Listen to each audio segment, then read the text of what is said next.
Alright guys, it's time to talk about driving styles. This is a 2016 Chevy Silverado.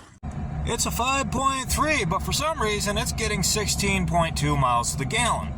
As you can see, it is not a heavy package, it's not super loaded or anything like that, but it's getting worse gas mileage than my 2010 Platinum with a Triton in it, and the seats in this thing are like 400 pounds.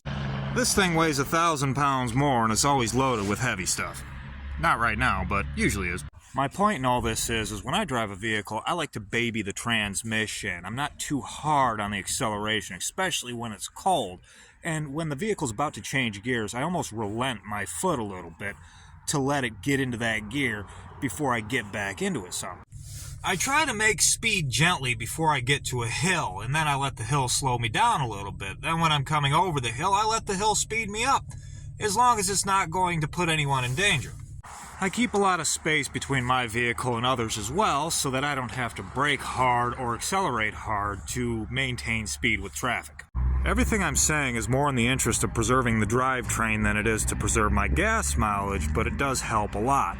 The ultimate goal is always to reduce negative friction as often as possible. I'm sure you've guessed it by now, Mr. Silverado did not get that kind of treatment. As a matter of fact, most people who test drive the used cars on this lot do not treat them very nicely when they drive them. They think they're really testing the vehicle before they buy them, but the fact of the matter is most major vehicle problems rear their head when you're driving gently. Fluid pressure issues in the transmission that develop into transmission shudder, things like that, really only show up when you're driving gently, as well as engine noise in the main bearings and the rod bearings. All that stuff gets tight when you accelerate, so it won't slap around and make a bunch of noise like it would if you were driving gently. Same thing with timing chains.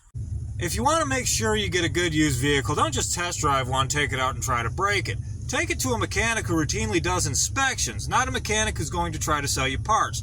That's usually your best bet. My real purpose for this video is to try and get people to stop breaking cars that don't belong to them, but I do hope it helps you get better gas mileage or at least make your vehicle last a little longer.